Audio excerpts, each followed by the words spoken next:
Good morning, everyone. We're going to get started now. My name is Donna Kelso, Southwestern Ontario WebET Coordinator, and I will be your coordinator today. Welcome to WebET's Spring Webinar. We're very excited to welcome our guest speaker, Dr. Stuart Shanker, who will be speaking to us this morning about bringing self-regulation into the classroom. Just to let everyone know, all webinar participants, except for the presenter, have now been muted for the remainder of the presentation. Although once Dr. Shanker has finished his presentation, we will be opening up the floor for questions. If at any point during the presentation you experience any technical difficulties, please contact Shannon Mallock at the phone number provided on this slide, as she will be standing by to help you. Before we get started, I'm going to help everybody get comfortable with the GoToWebinar control panel that you should be seeing on the right-hand side of your screen. If you don't see the full panel, you should see a red arrow, which you can click on to maximize the panel. This same button will minimize the panel during the presentation. At the top of the control panel, you'll see the audio heading. If you choose to access the audio portion of this presentation by telephone, you will see a series of prompts on your screen, which will allow you to access the audio. Over the course of the presentation, if you would like to ask any of the staff a question, you can enter your text in the box at the bottom of the control panel and choose to send it to staff from the drop-down menu underneath. Finally, the hand raise button can be used to ask a question of Dr. Shanker at the end of his talk. If you raise your hand, you will be unmuted so that you can ask Dr. Shanker your question personally. After the webinar, we will be sending out a link to a survey to let us know how you feel the webinar went. In approximately 1 week, the webinar recording will be available, and we will send out a link to all participants. All right, that takes care of all of the housekeeping for this morning, so let's get started. I'd like to introduce Dr. Stuart Shanker at this time. Dr. Stuart Shanker is a Distinguished Research Professor for Philosophy and Psychology at York University and Director of the Milton and Ethel Harris Research Initiative, MEHRI, at York University. Among his awards are a Canada Council Doctoral Fellowship and Postdoctoral Fellowship, a Calgary Institute for the Humanities Fellowship, a University of Alberta McTaggart Fellowship, an Isaac Walton Killam Fellowship, and the Walter L. Gordon Fellowship at York University. He has received many grants, among them a $7 million grant to establish MEHRI, a state-of-the-art cognitive and social neuroscience center. Among his recent monographs are Calm, Alert Learning, Classroom Strategies for Self-Regulation, Human Development in the 21st Century, and Early Years Study 2.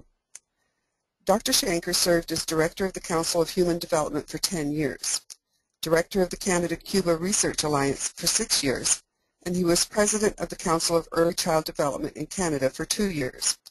Over the past decade, he has served as an advisor on early child development to government organizations across Canada, the U.S., and countries around the world. Most recently, he served as the 2012 Thinker in Residence for Western Australia.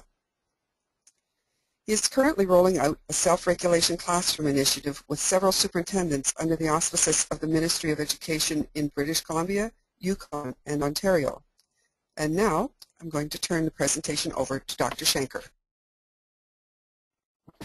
Thank you very much, Donna. I just have one question. I have to show you my screen.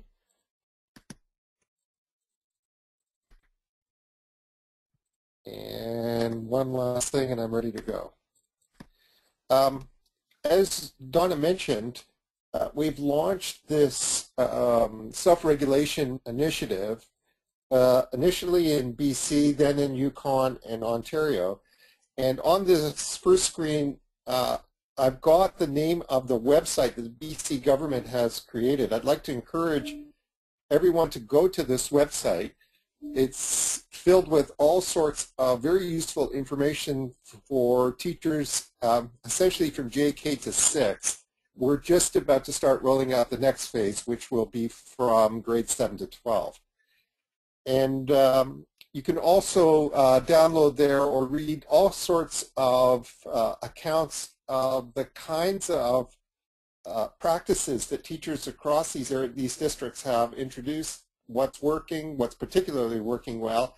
And we've also loaded now all kinds of webinars, both from teachers and from scientists that are working on self-regulation. So I'm hoping that most of you have at least had some contact with these ideas. And I would encourage you to read the book that Donna mentioned, Calm, Alert, and Learning, because we wrote it precisely for this purpose, to help teachers understand the theory, what self-regulation really is, and also to introduce them to all kinds of practices that have been shown in various ways to be effective. I'd like to try to do something a little bit different today from what I usually do, just because we've already seen dramatic gains over the past year. And I thought what I'd start off with is this story that one of my former students recently shared with me. She's now a professor in her own right. And it's a very interesting way to begin thinking about what self-regulation is, what self-regulation isn't, and in many ways how subtle these ideas are. So this is the story of Jay, and I hope everyone's got it in front of them. It's a story that we're all familiar with. Sorry, this is acting up a little bit. I'm not sure that you need me to read this to you. I hope everyone can read it. So it's, you know, the typical sort of story of a little guy. You know, he's at the end of the birth cohort, so he's quite young to be coming into school, and it's hard for him. And in this case, the teacher was, you know, really familiar with all of the work we'd been doing. She had been working at our institute for some time, so she knew that what was needed to change this child's trajectory was a very slow, a very gradual entry. There's all kinds of interesting initiatives that are starting to happen around the country now on graduated entry for little guys coming into JK or SK. And here's a great example of what happens when you do it well. And we are institutionalizing these kinds of ideas in various schools in BC, and the effects are quite dramatic. But there's a sort of a hidden text to this story, and it's this hidden text that I wanted to talk about. So you can read the case report, and you can see how she reduced the stress for him by having mommy present, and then gradually reducing mommy's close proximity, and then by, what did she say, by day 10, he's ready to be on his own and doesn't need mom coming back to school. So it's a lovely little story. But the most interesting part for me, the most interesting part of this story was what happened afterwards. So in grade 3, they discovered that Jay had a biologically based learning disorder. And that's very significant. Right away, what it tells us is that the nature of the sensitivities, the sensory sensitivities that this child had, were already present when he first came in.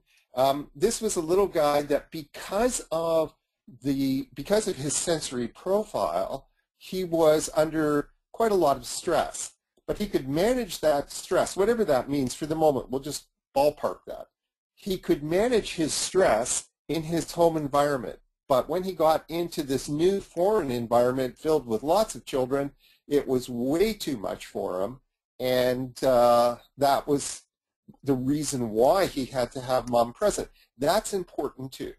So there are two things that we want to keep at the back of our mind here. The first, that the child had so much stress at the age of 4, and second, that mom's presence could serve as such an effective way for him to manage his stress in this new environment. And you'll notice that buried in that teacher's account is a gradual, well, not that gradual, a shift that's occurring in the child's mind from mommy, who is this very regulating presence in his life, to his teacher taking on that role now herself, so that he can now get the same kinds of calming or soothing effects from his teacher's presence that initially he could only receive from his mom. And I should just tell you that this is something that we see all the time. And especially with children that need a little bit of extra support. Chris Robinson and I, who's my chief occupational therapist and is working with me in BC and Yukon, we were recently working with a number of these kinds of, particularly challenging kids. And what we saw in every one of them, they were all doing quite well, was how they were referencing, it's called social referencing, referencing their teacher all the time. And it was quite astonishing to see how often they were glancing over at their teacher. They get a little bit of anxiety for whatever reason, a quick glance at the teacher, or perhaps sitting by the teacher's side, even touching the teacher, and the child could calm right down. And that's very much the story of what happened with Jay. And his subsequent trajectory is really quite extraordinary, because now here he is, a 14-year-old, and this is the child that is thriving.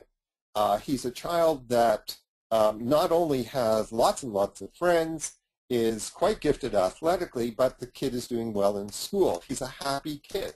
So what it tells us is, did we cure that? Did the teacher in this case, did she succeed in curing the cause of his learning disorder? Well, no, of course not. These are very, very subtle and challenging issues.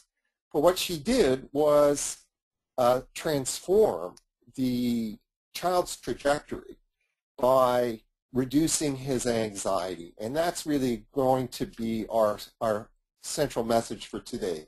The importance of reducing anxiety for whatever reasons this has happened with the child, and how this transforms a child's trajectory.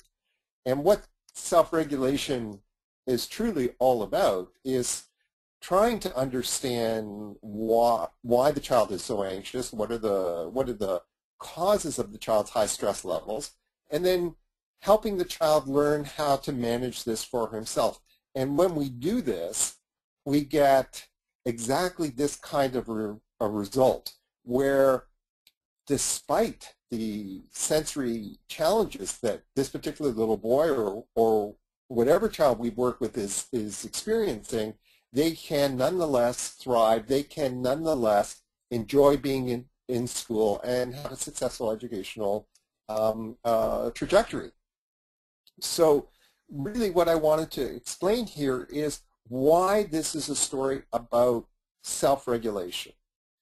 Because your initial thought, this is kind of the way we've all been trained, is, as that teacher said, let him cry it out, that somehow what's happening here is that the child, sure, the child is, this 4-year-old is overwhelmed, overloaded by this new experience, but he has or she has to develop that strength to deal with this.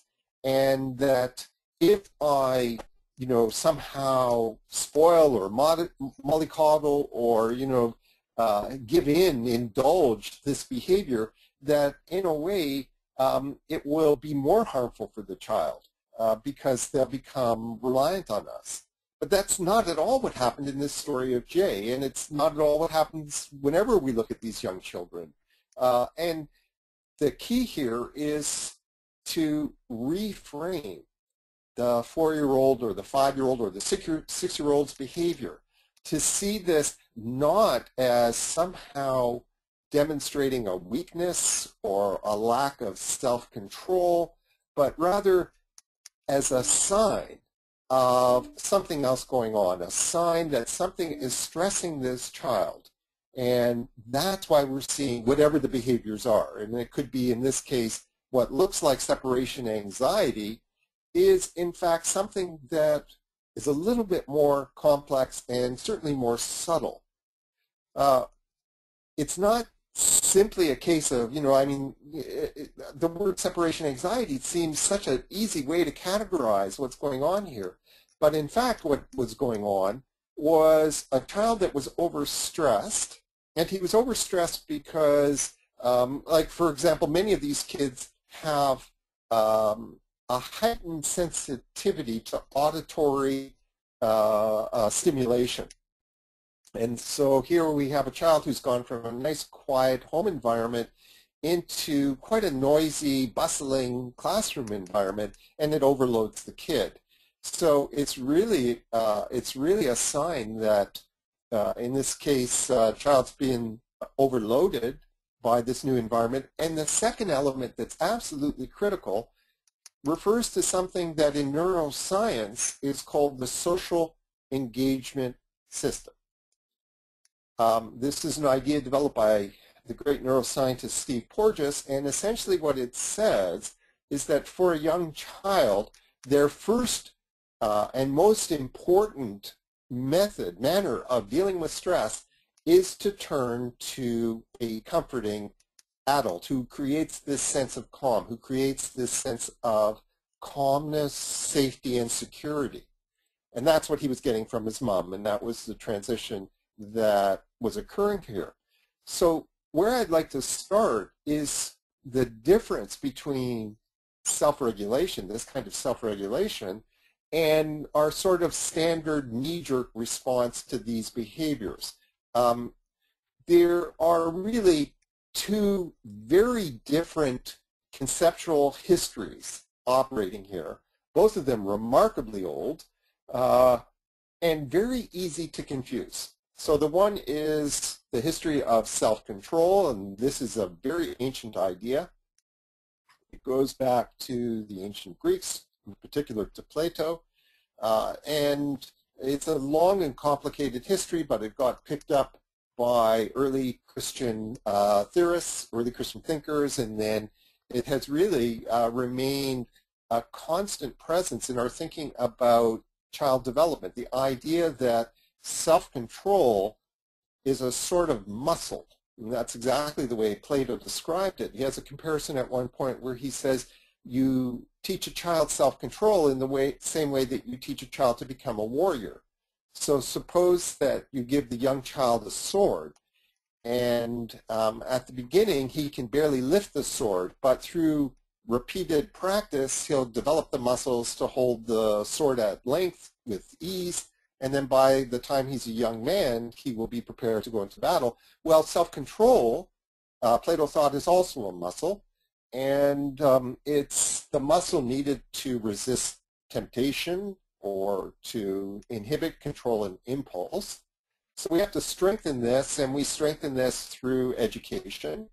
And by the time the child is a young adult, he should be able to control his passions, control his appetites.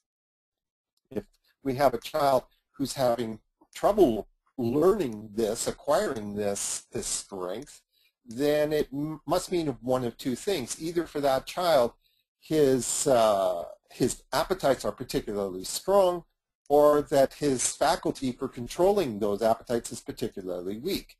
But one way or another, Plato thought if he doesn't acquire this internal strength, this willpower, that child will be in trouble. So I gave that little quotation that you see there from Samuel Butler. I mean, this is such a constant theme, but we now have so much research showing us that, in fact, it is an attitude, it is an approach to raising a child that often doesn't work, but in fact, what's much worse is it can cause more harm than good. It can exacerbate the child's problems. So the question is why?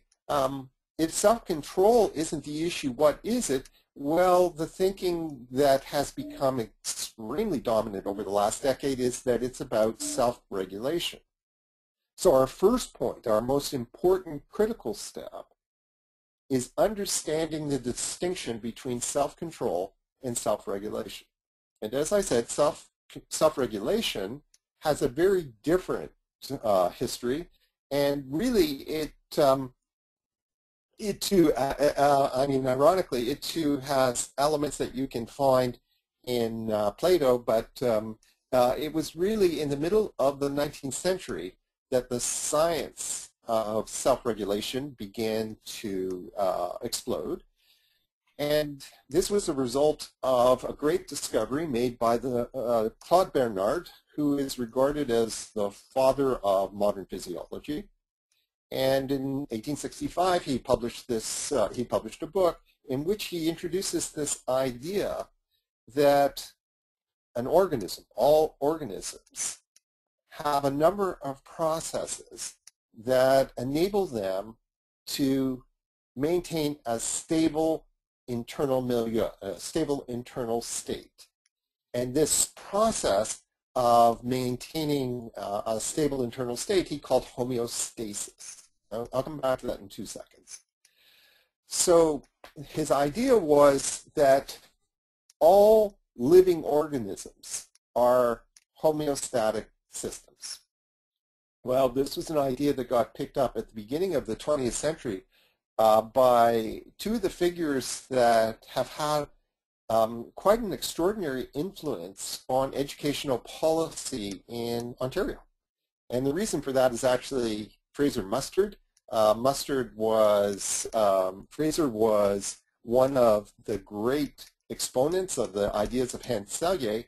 And basically what Walter Cannon and Hans Selye began to research and then to explain was how an organism, but particularly humans, are homeostatic systems, self-regulating systems, and what they have to deal with is stress.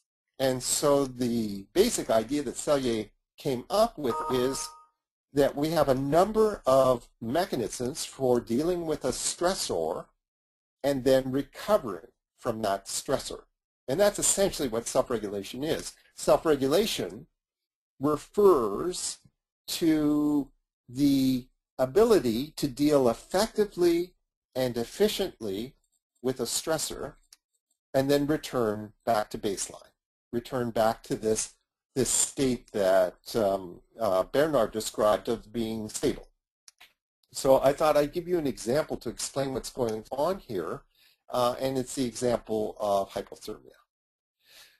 The metaphor that we use to explain this is the very simple mechanism of your household furnace. So your furnace is a self-regulating, a homeostatic system. And the way it works is, of course, on a thermostat. So you'll set your thermostat, let's say, to 18 degrees. And if the temperature drops 3 degrees below that, so the house temperature drops to 15, the furnace will click on. And if the temperature goes above 21, then the furnace clicks off. This is essential. It's essential that the furnace clicks off, because if your furnace doesn't turn off when the temperature gets too high, then basically you'll be consuming huge amounts of heating oil or natural gas, whatever you use. And likewise, if the temperature doesn't click on when it drops below 15, well, you're going to be bloody cold. So that's a homeostatic system in which the stable condition, the baseline that Bernard's talking about here, is trying to maintain a fairly stable temperature of 18 degrees with a 3-degree radius either way.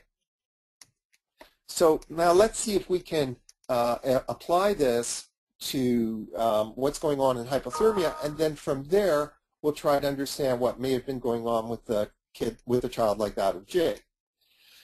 Yeah, I don't know if any of you have ever experienced hypothermia. I haven't, but I've come fairly close.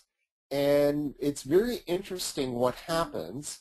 A number of things that you're aware of and a number of things that you're not aware of.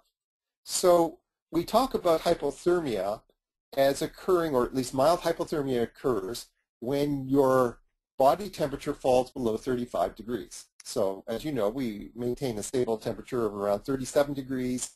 And our radius here is, if we hit 39, 2 degrees above, we're starting to have a fever, and 2 degrees below 2 degrees, and we're starting to get a bit of hypothermia. Well, what happens when you get hypothermia? This is a very useful exercise when we're all together, because there's invariably, if this is a lecture in Ontario, there's at least one person who's had it. If it's a lecture in Victoria, BC, then no one knows what you're talking about. What happens is, well, the first thing is you'll start to shiver and your teeth will chatter. Well, why? Why are you shivering? Why are your teeth chattering? I'm sure that all of you know the answer to that, right? So what's happening is these are very ancient regulating systems to generate body heat. So they are controlled by a very ancient mechanism that's at the top of our brainstem, and they go back an amazingly long time in history, probably to the reptilians, and a number of things happen in order for the body to save itself. So what happens? Well, your blood pressure goes up, your heart rate goes up,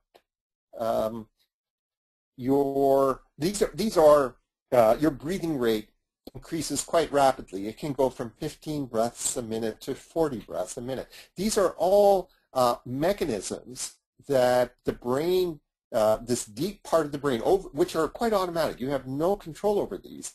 These are mechanisms that are designed to save your life, to get your temperature back up to 37. If you go much lower, then severe damage can start to happen to your organs.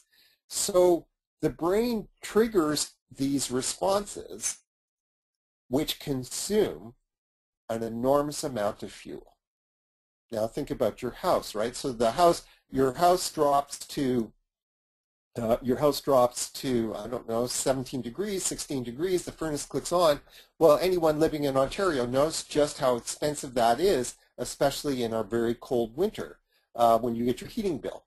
Well, the same is true for your brain. Your brain runs on energy, it runs on glucose.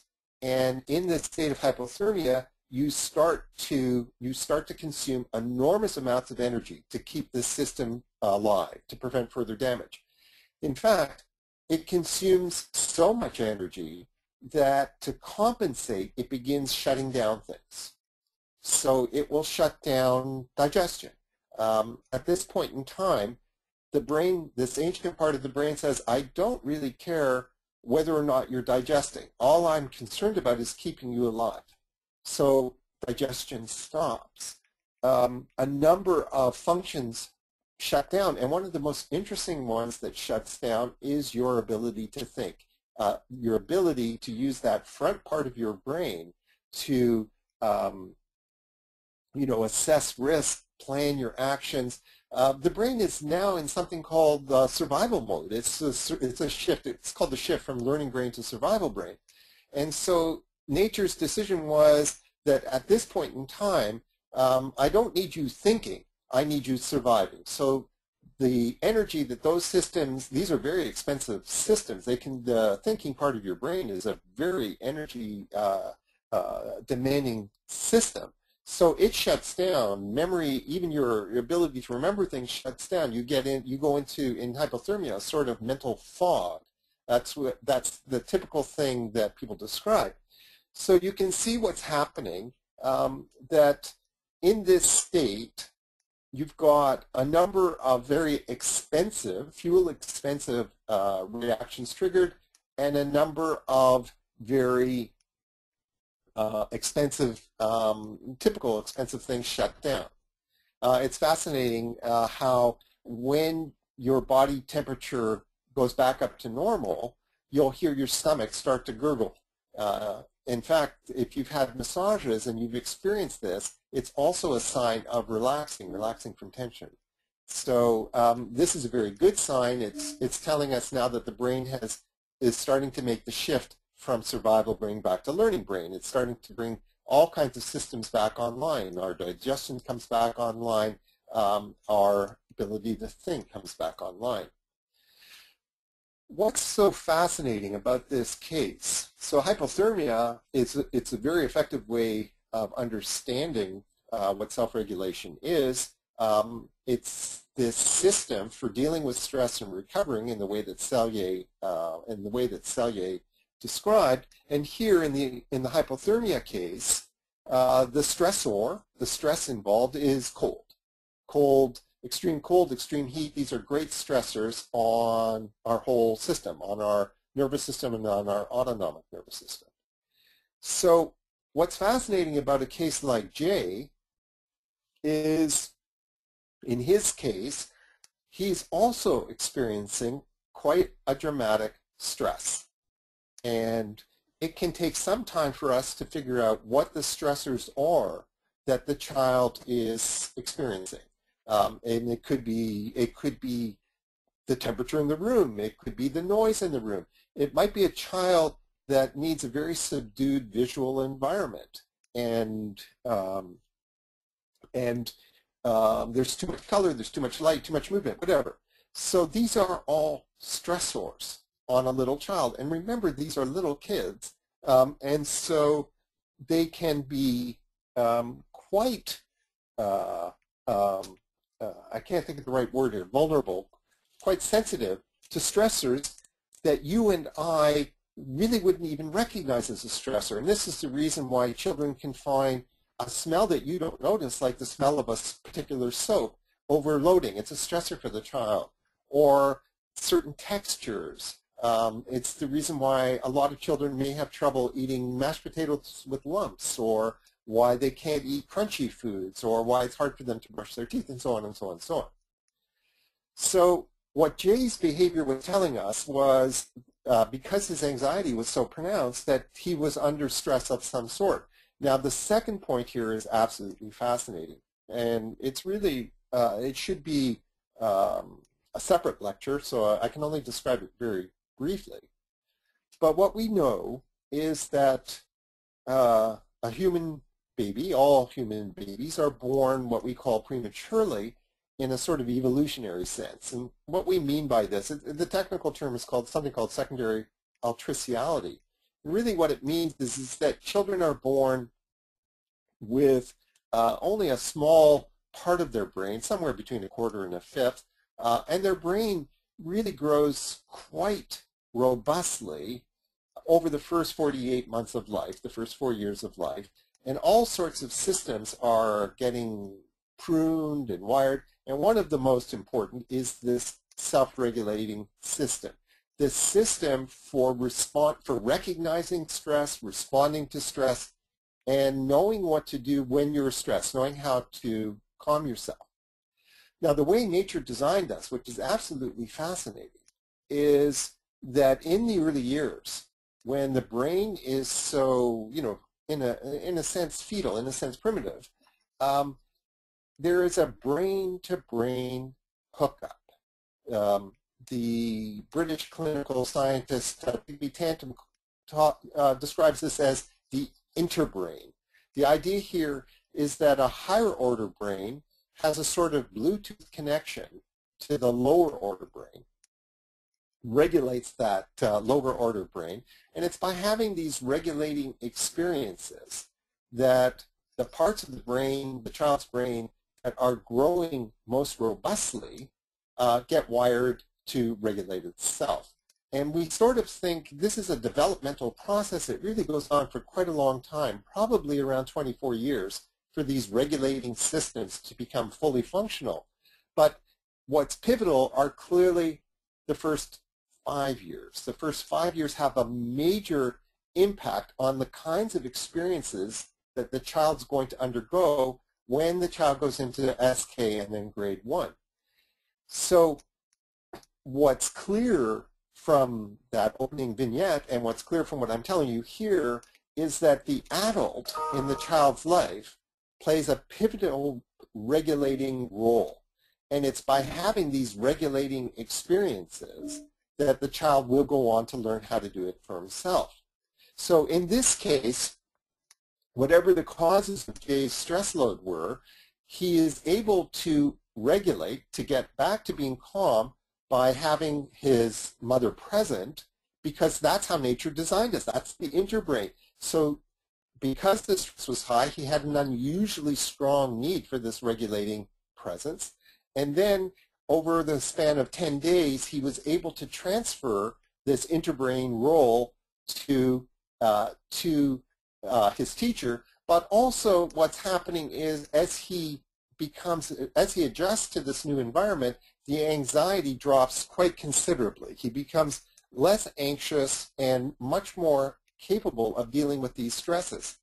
And as the years go on, he learned better and better how to identify his stress and what to do about it. So we'll come back to that when we get towards the end. So I hope that I've sort of clarified what self-regulation is, and I'll give Shannon will have a copy of this PowerPoint, and you can go through this when you have a chance, to reflect on all these ideas. But essentially, what this story is telling us, or what the example, the hypothermia, is telling us, is that behaviors that we might see as problematic, behaviors that we might see as reflecting a lack of self-control, need to be reframed. They are not the result of a child being weak, of a child being needy. And this isn't just a clingy child or a child that can't be separated. This might be the child that's having a lot of trouble paying attention, or the child who's highly impulsive, the child who's jumping up all the time, or it could be the child who's very subdued, very withdrawn. These behaviors are not the result of a child who lacks self-control, because we're talking about small children here. These are signs of a little system that's been stressed. And so what we have to do is we have to completely change our perception of these behaviors. And as we do this, as we go through this shift in ourselves, not only do we see the child completely differently, not only do we understand that these are signs of something that are stressing him, but the child picks up on this. He or she can sense that they can sense this calmness in us, this patience, this nurturing. And so this is a tremendous factor in helping the child to make this transition. It's a complicated theory, because when we talk about what the stressors are, I've just given you the examples of, a child who might be sensitive to, say, sound or visual stimulation, or other children. But in fact, we believe that there are 5 major sources of stress on a child. And hence we talk about a 5-domain or a 5-level model of self-regulation. And what makes it really complicated, and we won't try to do this today, I should tell you also that a psychologist that we work with called Paula Yurchak is starting a reading group on these 5 levels on the book. It's starting, I'm going to say August or September, but you can get the information from the self-regulation website. And she'll go through these 5 levels slowly, and we'll give everyone a chance to think about what's operating, and most importantly, what are the techniques that we use at each of these 5 levels to try to enhance the child's self-regulation in that particular level. So in the book, in Calm, Alert, and Learning, what we do is we present the 5 levels and explain the theory behind each, and then the second half of the chapter is all on practice. What makes this very difficult or complex is that all 5 levels work together. You can't just look at one. So our traditional approach, as we've, and these are ideas that we've been developing, scientists have been and clinicians have been developing for the last 20 years, but historically what we tended to do is focus on one level. So let's take level 2. And typically when you hear the word self-regulation, you'll think of the child who can't deal with their strong negative emotions, their anger or their frustration or their fear. And this is indeed a very critical aspect of self-regulation. But what the 5-level model tells us is that if that's what we want to work on, if we want to work on the child who's particularly vulnerable to, either strong positive or strong negative emotions. I mean, strong positive emotions, the child who can't handle his excitement. What the model tells us is that we have to look at all 5 levels. You can't just look at the emotion because it is inextricably bound up with, say, level 1, level 4. So we know that the more depleted the child is physically at level 1, the harder it is for them to exercise emotion regulation. We know that for a child like Jay, it's very difficult for them interacting with other children, but this can cause problems at levels 1 and 2. We know that level 3 is very energy expensive. It's very draining on their little nervous systems. So this can have, doing an assignment, trying to learn something can have quite a pronounced effect on levels 1, 2, and 4. We know that on top of everything else, we're trying to socialize them, J, K, S, K, and 1. And for little guys, some little guys, this can be extremely stressful. So all 5 levels, this is the key to a holistic approach, that you always have to be looking at all 5. You always have to be introducing practices designed for all 5. And I'm afraid I'm going a little bit more slowly than I had intended. So let me try to just explain. I'll just do a snapshot of level 1, and then I want to finish off talking about anxiety. So level 1, this is the biological level, and essentially this slide you have in front of you is the essence of that definition of self-regulation that Claude Bernard and then Cannon and Selye came up with. So when a child has a stressor, whatever that stressor might be, so the stressor might be a physical stressor, it might be light, sound, temperature, it might be an emotional stressor, it might be a social stressor, it might be the stress of trying to figure out a problem.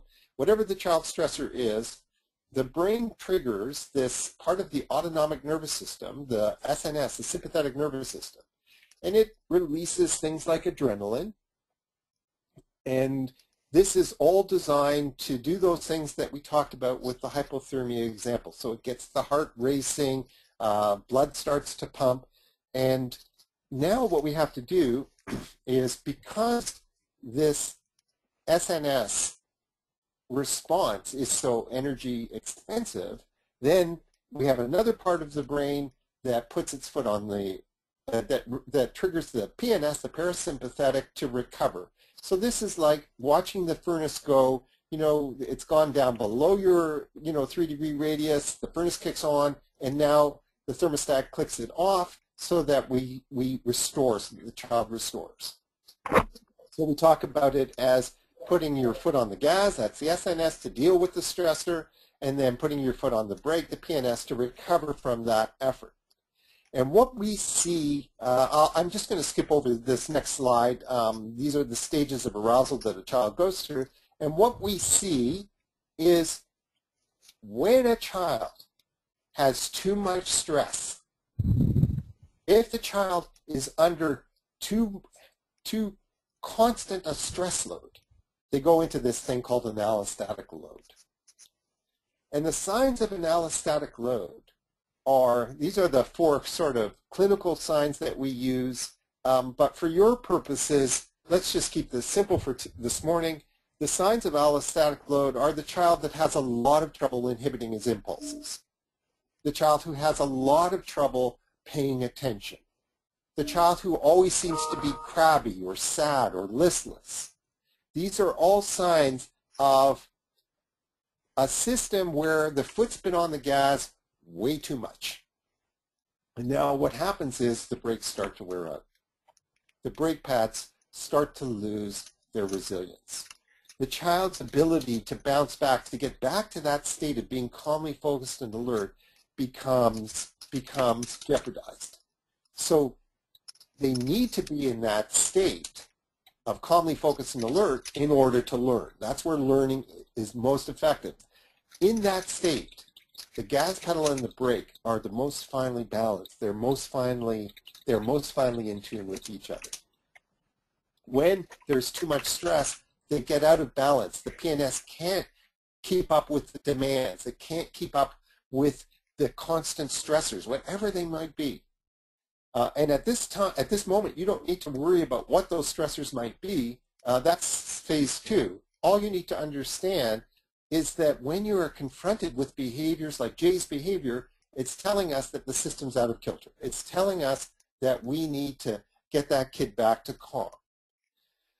What got me thinking about all this for today was that study that came out about a month ago now, the TDSB survey of high school students in Canada, in Toronto, and this was a massive survey.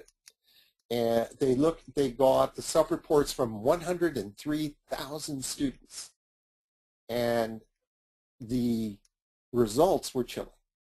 The results, they were frightening actually, because 76% of these children were reporting all of the signs of being either in an allostatic load or close to an allostatic load. They had way too high anxiety. So, of course, everyone has responded, you know, we are very concerned about this, and we need to know what's going on here, why is their anxiety so high, and what can we do about it? Obviously, we need to be looking very carefully at what we do in high school. But one thing has become clear to us, and that is that, as you saw from the story of Jay, the pivotal kinds of things we can do are when we first get them, when they come into JK, SK, and 1. And so what we want to know is what are the signs, what are the consequences of this heightened kind of anxiety? And then finally we'll look at, I'm sorry I've gone so far, what are the kinds of things we can do about it? Okay, so I've given you here a list of 10 key features, 10 troubling effects of when a child has heightened anxiety. So this is essentially what I've been talking about all morning. So the first one, chronic hyperarousal, you know, that's the child who's, you know, very hyperactive, very highly vigilant, burning way too much. Or chronic hypoarousal, that's the child who's zoned out, withdrawn, very, you know, it could be very crabby. We're very worried about this number 3. This is the child who has a stress response system, sort of like a car alarm that goes off at the slightest touch. And then you can see as you go down through this, these are very interesting effects of heightened anxiety.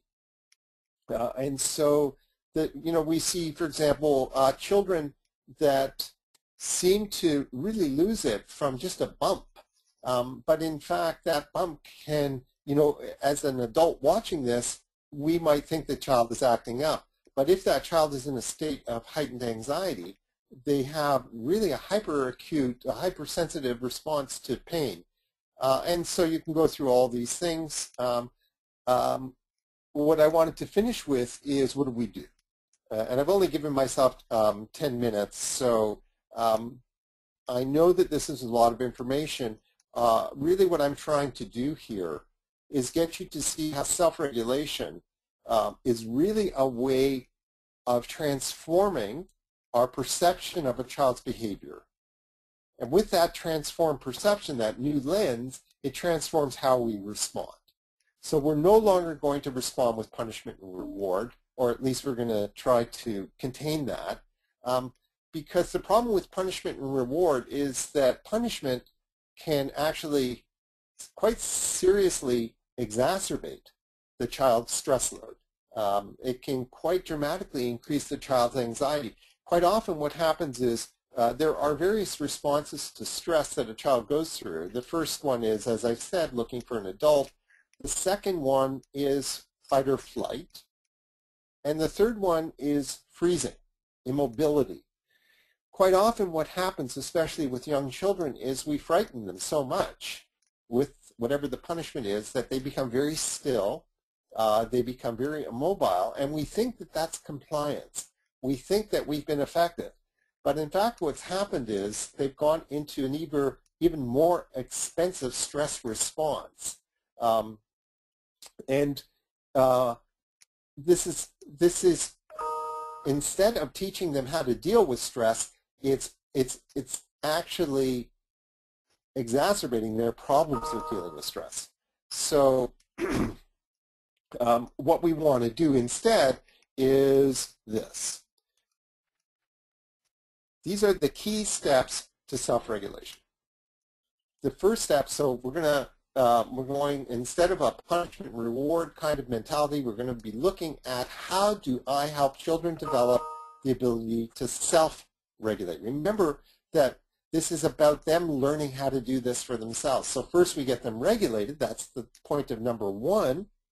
We get them regulated by, and we have lots and lots of techniques for helping you to learn how to do this, creating different kinds of resources, different kinds of tools to help reduce the child's stressors, creating self-regulating environments in our classroom, doing classroom makeovers.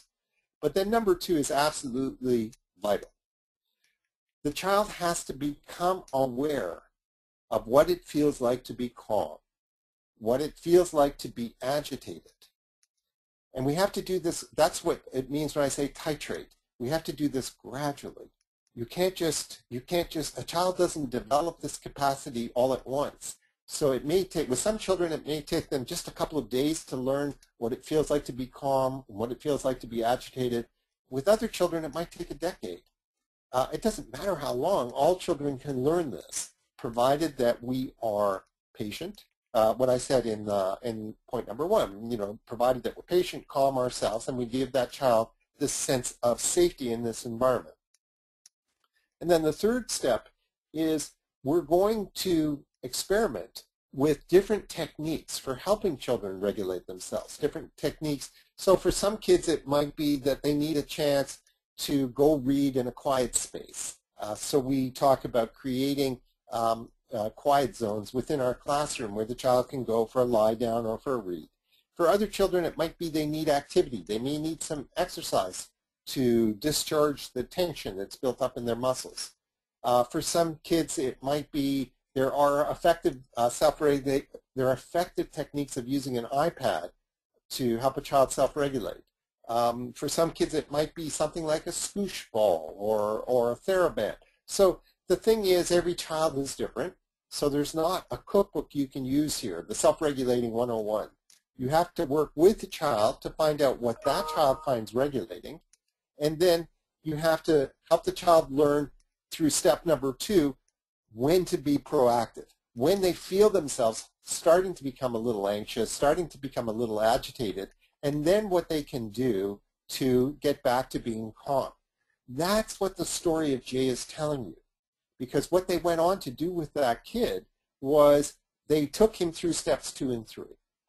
And so although he had this learning disorder, by reducing his anxiety and learning how to deal with his anxiety, he could nonetheless thrive socially, athletically, and academically. So bottom line in all this, and these are just, I've given you some tips here on how you can reduce a child's stressors. These are various programs to help the child learn, develop self-awareness. Here I've just emphasized the point that it's a trial and error process, and not only is every child different, but the children themselves will change on you all the time, and what worked last week may not work this week. So it's a constant with some children, this is quite easy, and with some children, they need a little bit more effort, but it's always doable. So last point for you to take home from this, general needs are these.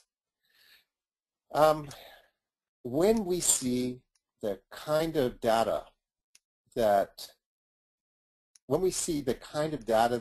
we observed in the TDSB study, what it's telling us is that the stress on our children today is way too high. And we have all kinds of data, not just TDSB's data, but we have studies on, say, the prevalence of something like ADHD or ADD. All these studies are telling us that our children are under way too much stress. But the sort of take-home message from Hans Selye's work is stress is a very subtle concept. Stress is anything that's requiring the brain, that triggers the brain's SNS response to start burning energy to deal with whatever that environmental stimulus is. And as we start to study this, what we're learning is that there are all kinds of societal reasons why our children are so stressed today. So just to make this very brief, because I've only got 2 minutes left, you can all resonate, I'm sure, with number 2. We are seeing quite a shocking drop in the number of hours that children of all ages, actually beginning in infancy, are sleeping today.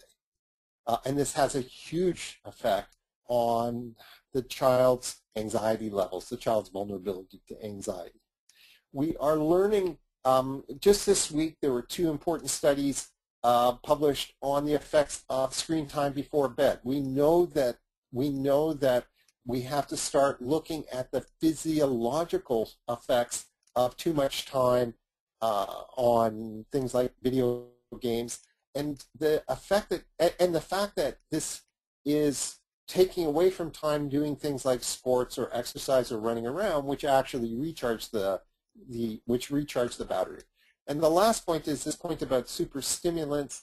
It's a generation which is encountering superstimulants at an incredibly young age, and it's in their food, it's in their devices, their little media devices, and these are very draining. These are draining on the child's ability to recover from stress. So let me end today by just reminding you to attend to your own needs.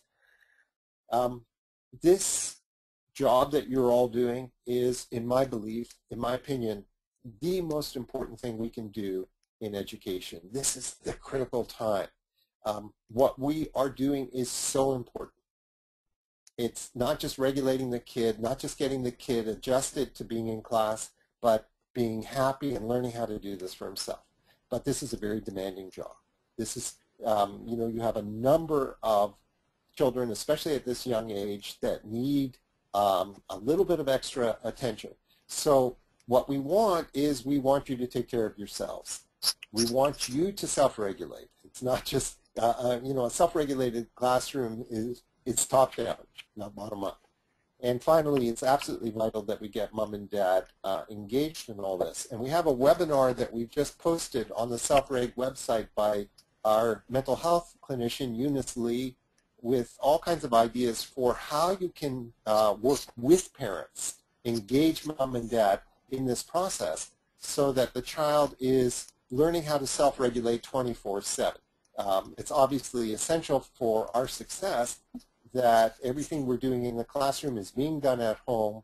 And one of the most wonderful aspects of the research we did on this at Mary is that when you follow all these ideas, not only does the child do better, not only does the child's stress drop quite dramatically, but so does our own stress, and so will mom and dad's stress.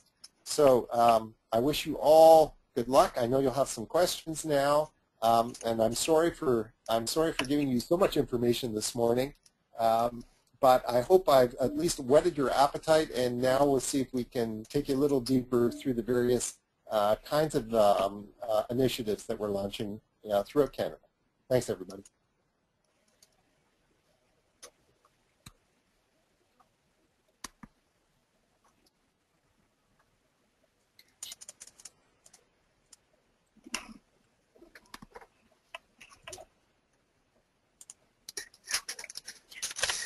Thank you so much, Dr. Shanker, for presenting to all of our participants on such an interesting topic today.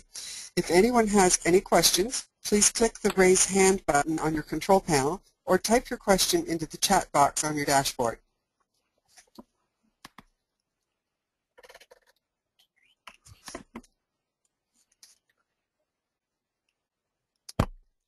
Susan, did you have a question that you wanted to ask Dr. Shanker? Just a minute, Susan, we have to unmute you.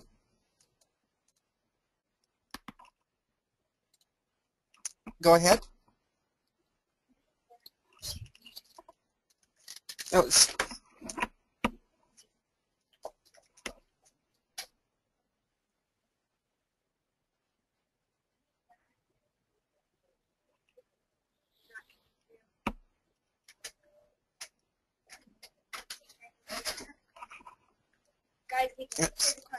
Susan, we've got some technical difficulties. We need to...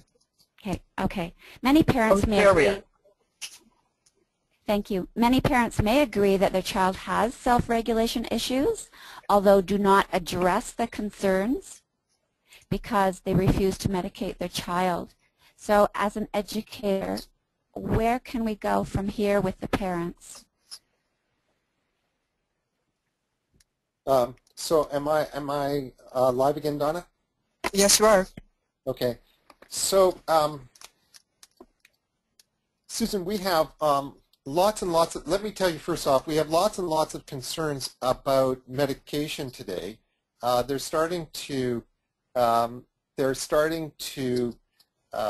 publish reports that are telling us that there are a number of aspects that we need to be concerned about.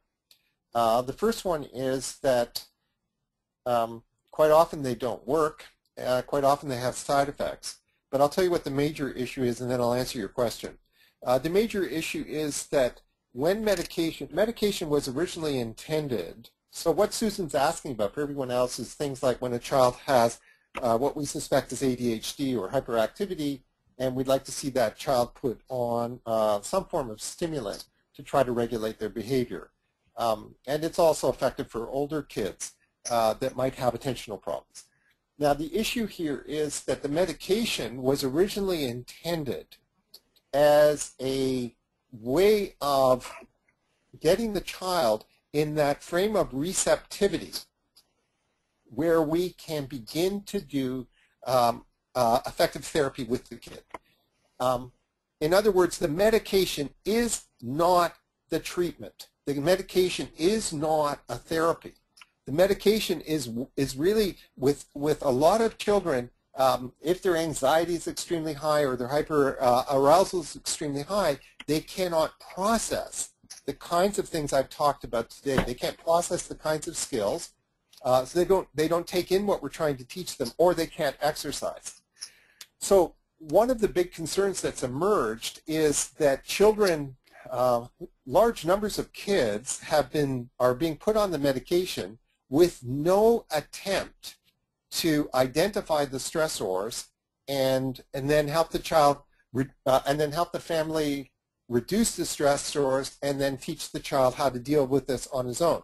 In other words, if what you're doing with the child is just using the medication as a substitute, it becomes a form of suppression. You're trying to suppress the symptoms rather than understanding what those symptoms are telling us about the child's nervous system and why these things are happening.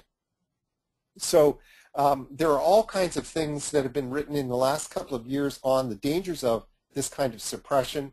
I would encourage you to read a book by Alan Fogel, just published, called Body Sense, which has a wonderful explanation of what's wrong with just suppressing. We don't want to suppress.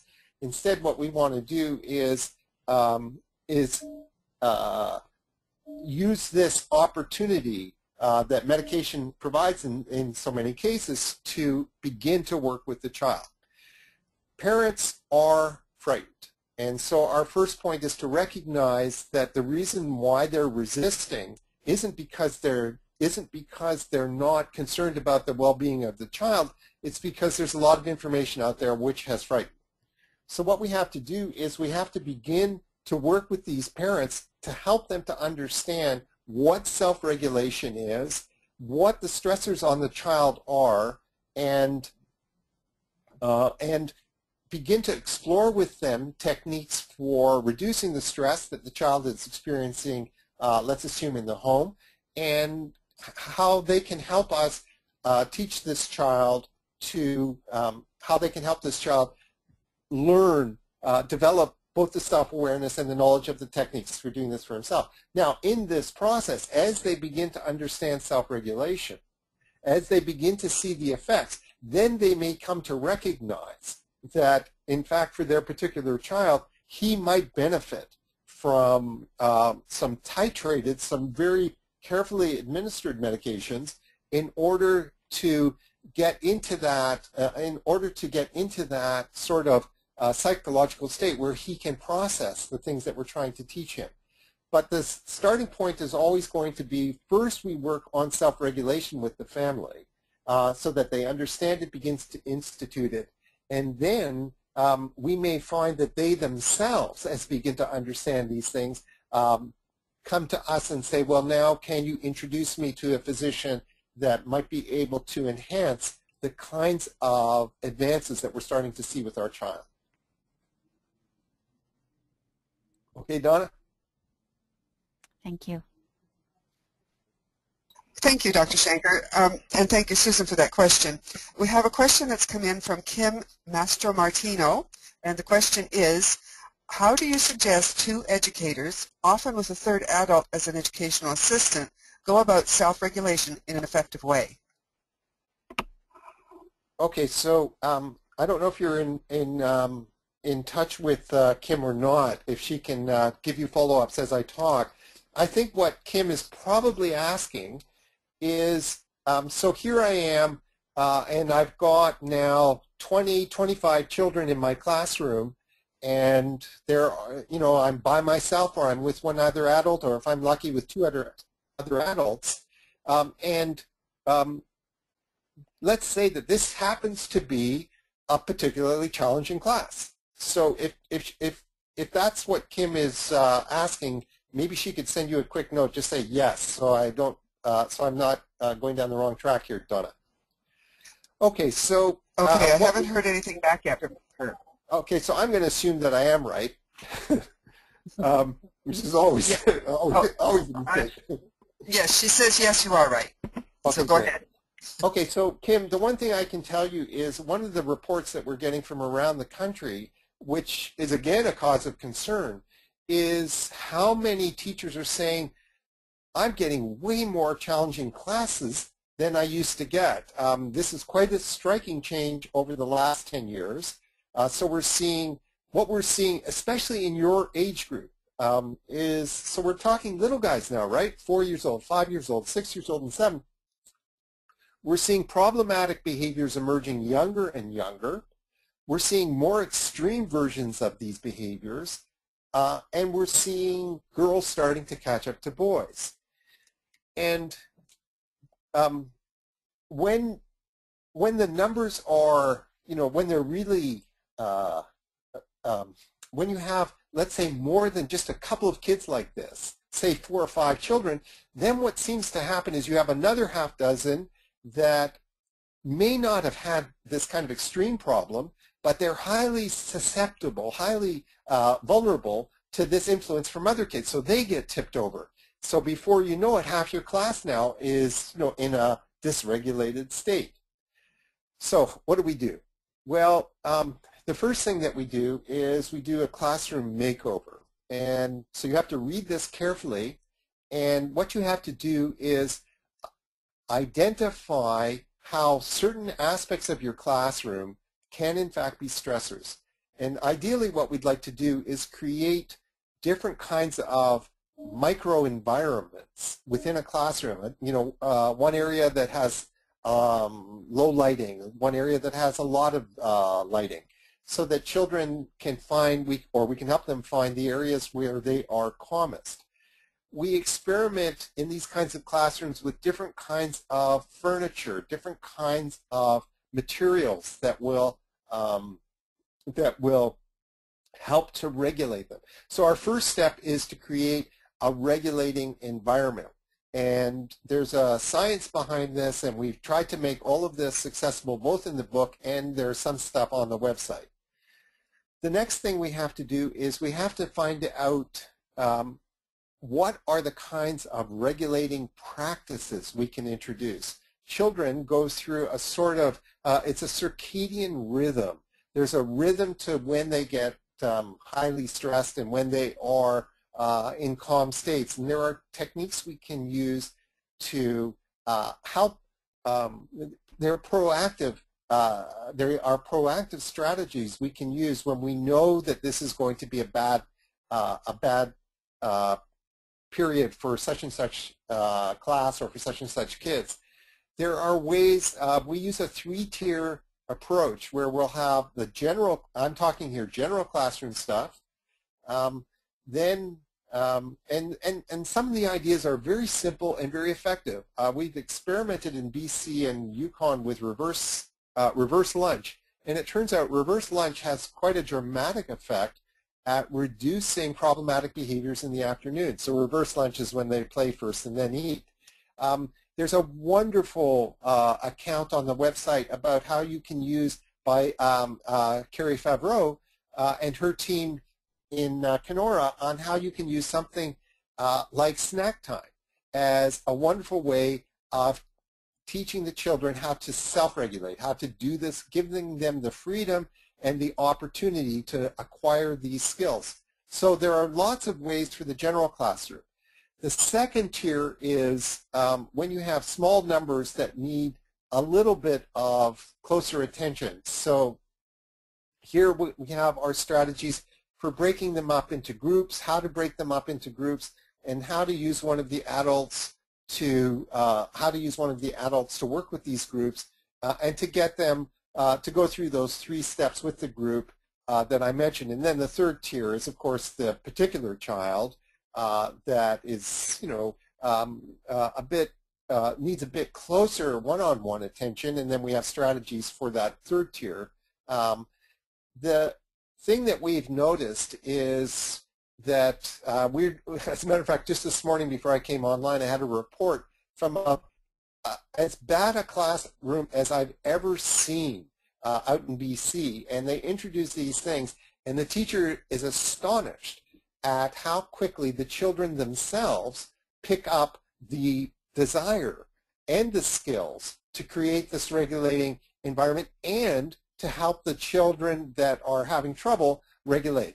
And this is something that I've forgotten Mary Patrick's last name down at PAPE. She was the first one to show me some wonderful information about this. The kids themselves become quite a powerful resource that you have. So when you talk about the 3 adults in the classroom, never lose sight of the fact that the children themselves can be sort of, like your 5th column. They can be wonderful ambassadors of self-regulation. And trust me, you may not think this is possible in children this young. It is. We've seen it over and over, and it can happen quite quickly. So lots and lots of strategies, and then we will introduce you in the book to more specific things you can do with individual kids that might need a little bit more help in one or more of the 5 domains. Okay? Thank you, Dr. Shanker. A question from Susan. Would you please suggest some self-calming strategies a student can use within a classroom environment or on the playground when experiencing stress or anxiety to help regulate themselves? For example, maybe deep breathing. So that's a wonderful example, and we have some great programs out there like Mind Up. Mind Up is a very good program, and Susan's right. These kinds of breathing exercises can be very, very effective. Now, having said that, we have to enter some caveats. Not all kids like it, and some kids actually find when we try to get them to do deep breathing, they find it an aversive experience. So we have to be very gentle. I'm trying to think of another way of saying titrating. We have to find out how we can do this. So I've seen some wonderful examples where they've had children that found the deep breathing exercises that we wanted them to do very difficult, very unpleasant, aversive, that they find even getting into that calm state aversive. And so we've got schools that have done things like a harmonica class. And this was quite astonishing to see these little guys, this was a K, these little guys learning how to play harmonica, and it has this calming effect because, of course, playing the harmonica, you're doing deep breathing. I've seen other teachers use, they create games where the children have to blow a little cotton ball. One of the secrets to any one of these kinds of things that we want to do, and I'll give another example in 1 second, is it has to be fun. This can't be something overly directive. Okay, children, now it's time to do deep breathing, and we're going to sound a little, sound a chime, and you have to deep breathe until I tell you to stop. This can be hard on them, and they don't get the benefits. So whatever we do with a kid, whatever we're doing to enhance self-regulation, the first principle is that they have to enjoy doing it, or otherwise they will not develop this as a technique for themselves. And we have to teach it patiently and calmly. One of my most favorite activities for this age group is quickly becoming yoga. We love yoga for so many reasons for little guys. But, and yoga teaches, self-awareness, interoception it's called. It gets the deep breathing going. It gives them that exercise. But one of the things that we're noticing is we're seeing quite a lot of children that don't actually have the muscle strength needed to do a yoga pose. And there are various reasons why we're seeing this in so many kids today. I think you can figure it out. But the problem that we have is if I introduce yoga that is not within their physical developmental reach, it's too hard for them physically, they'll start to act up in my yoga class, they'll start to misbehave, whatever. So we've experimented with, there's this wonderful woman called Judith Lassiter, and she does something called relaxation yoga. And for those children that are that lack the core muscle strength, we have to build that up, by the way, but we have to do it gradually. And so what we do is we use Judith Lassiter's techniques for using bolsters, supports, and really trying to make this as pleasant as we can. Now, with the CSRI, we have this wonderful yoga instructor, I believe she's in Waterloo, called Jane Hembrough. And she did one of our first webinars, and that's on the Self-Reg website, and it's full of all these techniques that she has used for many years now of making yoga an effective way of getting at what Susan's talking about so that they can learn these self-regulating, self-calming, soothing techniques, but we teach it in a way that the kids find fun, engaging, and ultimately internalize the things we're trying to teach. There are lots of other ways, okay? I'm just mentioning a couple. There are many, many ways of doing this. The key is that second stage of the 3 steps I gave you. So let me just, Donna, bear with me. I just want to say something briefly about that. What we are seeing in your age group, so children 4 to 7, what we're seeing is an almost shocking decline in their self-awareness. They do not know what it feels like to be calm. There's actually studies that have been done on this suggesting that this has become a significant issue in grade 1 entry children.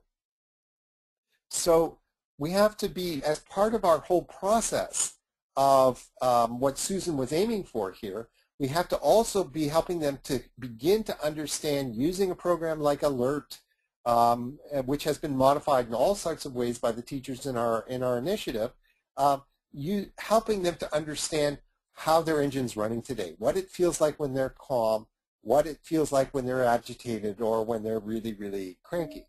And, when you start doing this, kids, they'll all, you have a kid who's bouncing off the walls and you'll ask them, how's your engine? And he'll say, oh, it's great, it's just fine. So we have to, help him become regulated and then ask him again. And over time, the child will learn this. So Susan's question is actually a very profound question. There's a lot of things that we have to do. And ultimately, we have to work on all 5 domains to get the kid into that state that she wants so that the child begins to recognize, say in her example, you know, he's on the playground, he's getting really, really manic, really, really hyper, and know that he is and not want to be in that state. Really want to have the strategies for calming himself down, know what to avoid, know what to do, etc. Okay?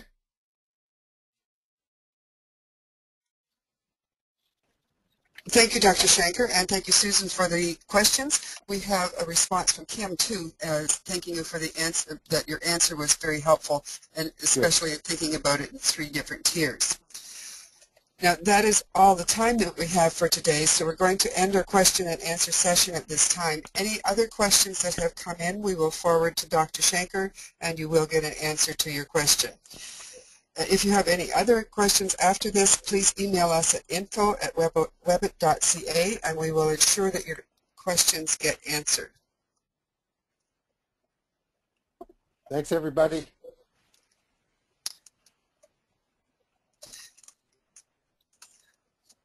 Once again, I'd like to thank Dr. Shanker for a wonderful presentation, and I'd also like to thank all of our participants for joining us. Don't forget that we will be sending out a short survey following today's webinar. We would really appreciate you taking the time to fill out the survey so we can use this information when conducting future webinars. Also remember that we will be sending out a link to this recorded webinar in approximately 1 week. Thanks again for joining us, and have a great day.